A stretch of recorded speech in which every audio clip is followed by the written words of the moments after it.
Howdy everybody. So in this video we'll talk about lessons learned.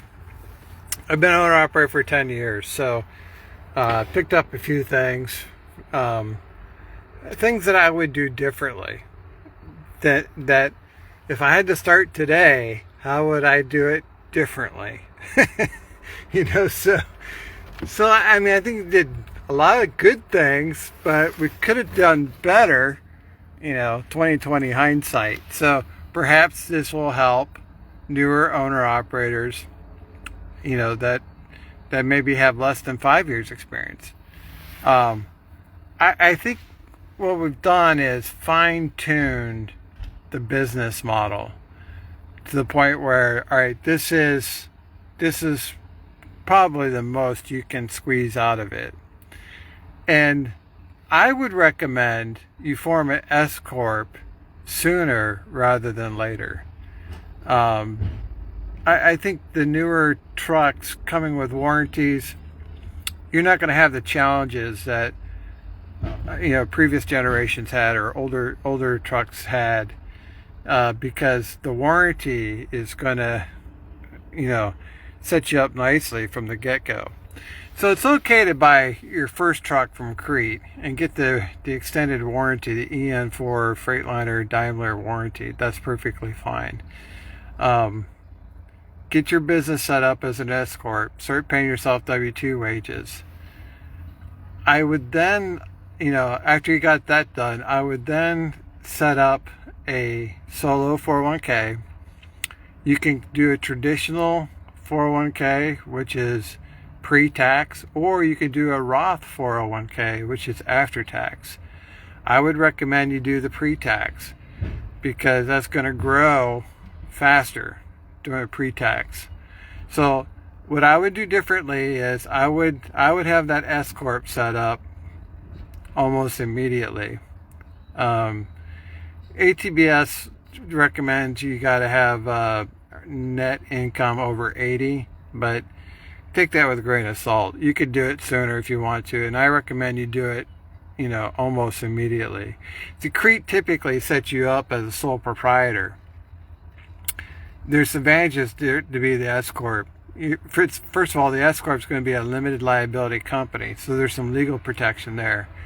As a sole proprietor, your finances are commingled, and if someone were to sue you, for example, they have access to all your personal finances, your house, everything. So the LLC S Corp provides you more protection. I would recommend $1,000 pay yourself $1,000 a week, and ultimately pay yourself every 2 weeks if that results in cost savings with payroll. So we have an S Corp, we have a 401k set up. We're paying ourselves probably bi-weekly, and I would run like that. Now, as far as contributions go to your solo 401k, you have to fit that in your budget.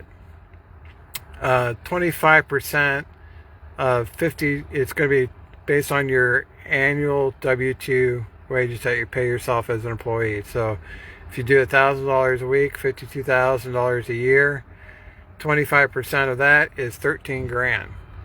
Now, you can do the employer match, which is from your S Corp, which is also pre-tax. It helps lower your taxes. You can do 25% of whatever your W-2 wages are. So again, 25% of 52,000 is going to be 13 grand.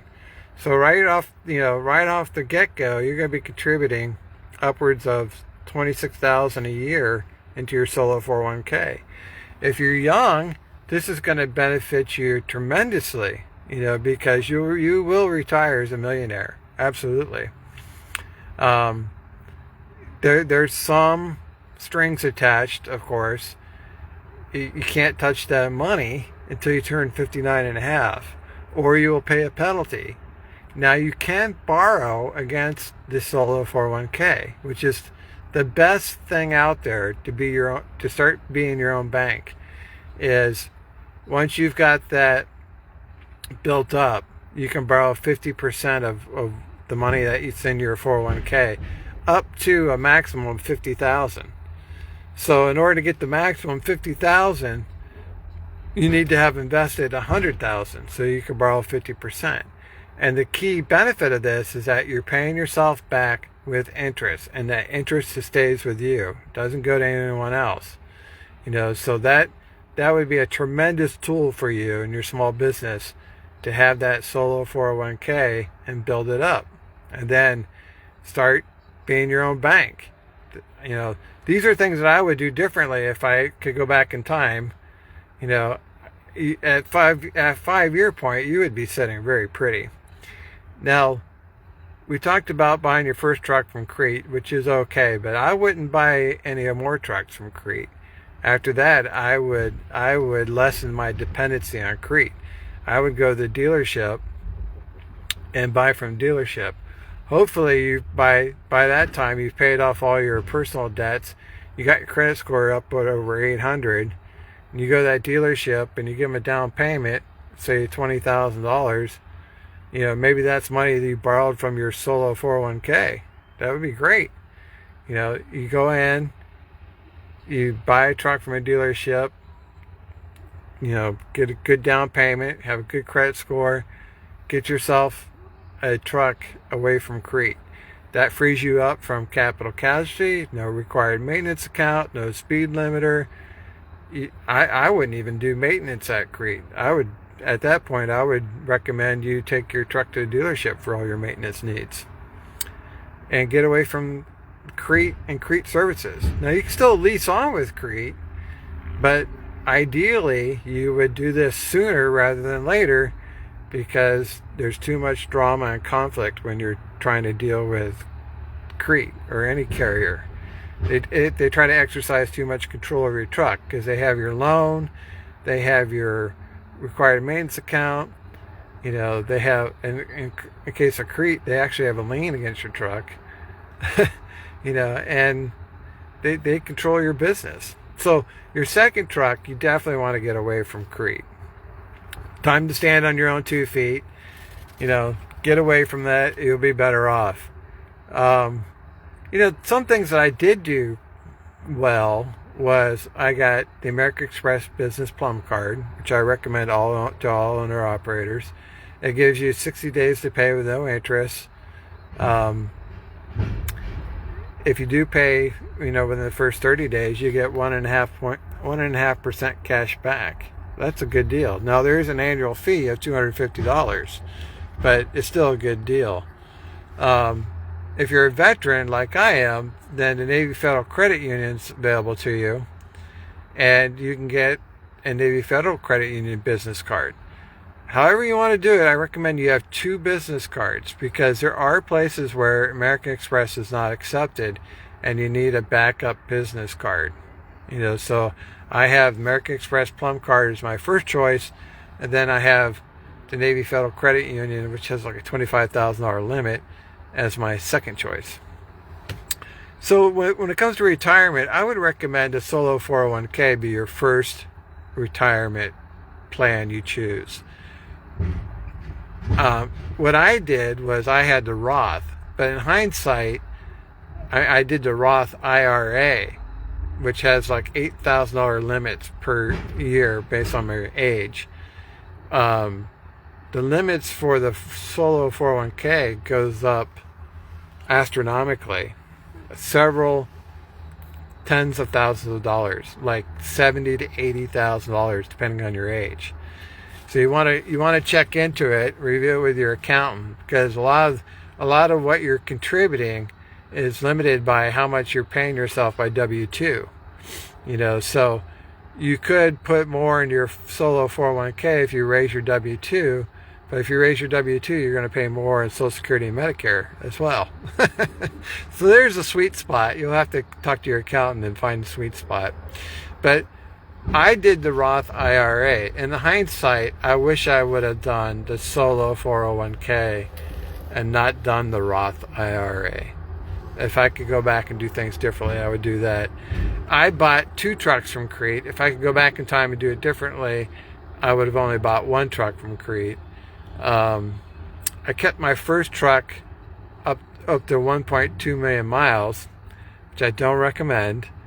If I had to do that over again, I would have sold that at 700,000 miles.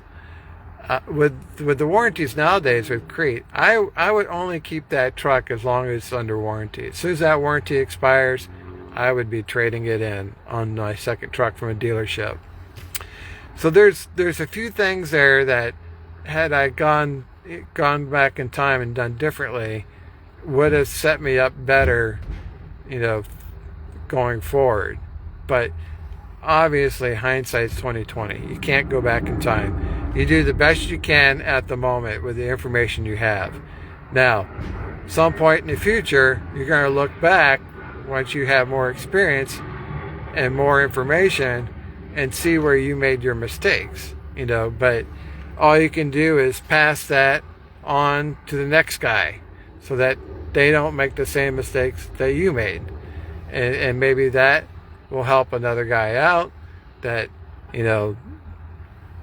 this is all we can do as the more senior owner operators can do, is provide guidance to the ones with less experience.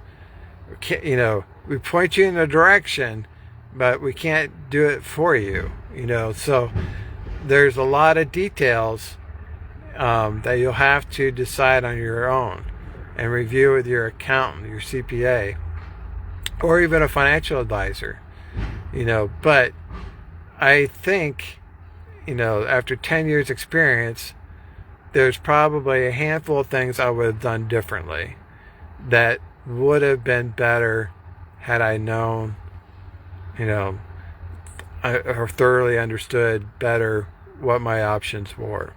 All right, guys, that's all I got for you. Thanks for watching. We'll see you on the internet.